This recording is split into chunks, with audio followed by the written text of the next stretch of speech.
Let's catch up with Tim Blair, who hangs out in Western Victoria and brings sanity to the world from his man cave there. Tim, I love your column today focusing on how Donald Trump has actually tried to inject some reality into the climate change and clean energy debate, just reminding people about the crucial role of fossil fuels in civilisation. Here's a bit of Donald Trump.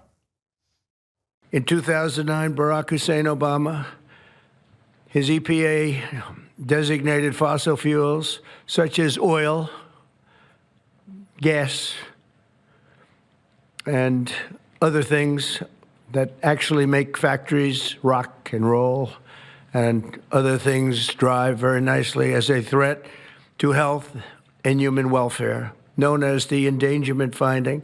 This determination had no basis in fact. It's brilliant stuff, Tim.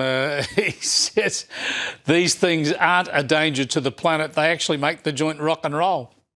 Absolutely. I mean, they built the world, and to turn our backs on them is kind of self-destructive.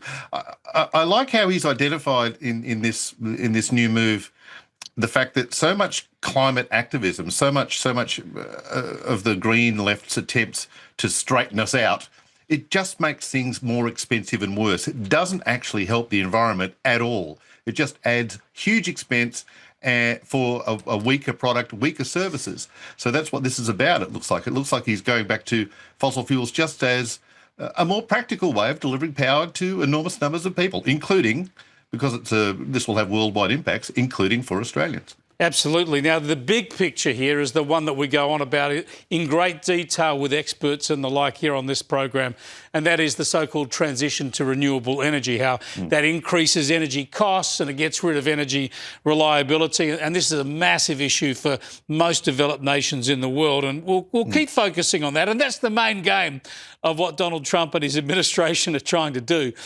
But there's another one that he mentioned here, which I just love because it drives me nuts. It's that freaking button in my car that makes the engine cut out every time I stop. Yep. And you can't disable it. Most cars, you can't disable it. Here's the president. Under the endangerment finding, they forced the hated start-stop feature onto American consumers, which unnecessarily shuts off a car's engine when you stop at a red light. In other words, the engine goes off. That's great. Hallelujah, Tim. Why a lot of people, me included, own old cars, you know. That stop-start thing, the first time I drove a car like that was some years ago. And I thought something was dreadfully wrong. You thought you'd stalled it. oh, no, you know.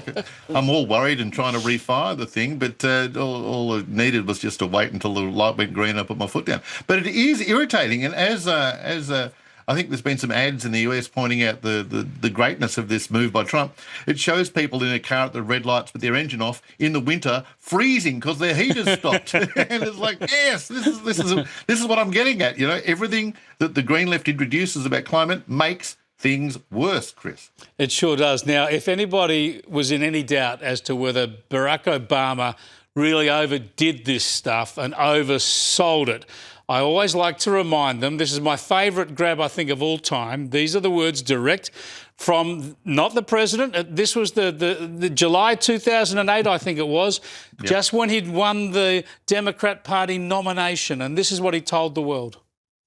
This was the moment when the rise of the oceans began to slow and our planet began to heal.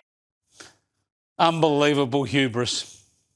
And also, do you notice how deep he was into the Martin Luther King mode in that segment? This is the moment. I mean, the cadence, he had the whole thing. It was almost a parody. When you look back on it, I was in the Daily Telegraph newsroom when that speech was made, and everyone just sort of looked askance at each other like, did he really just say that? Did he really say that he's reversed planetary conditions? It was a bit of a dodgy moment. He was right, though. He was right, because the oceans haven't swamped Sydney Harbour, and the planet still is beautiful. It's lovely out there. So who were we to doubt him? That was the moment, apparently. It was all solved. Thanks for talking to us, Tim. We'll catch you later in the week. You got to read Tim's stuff via the Daily Telegraph website. Don't miss out on it.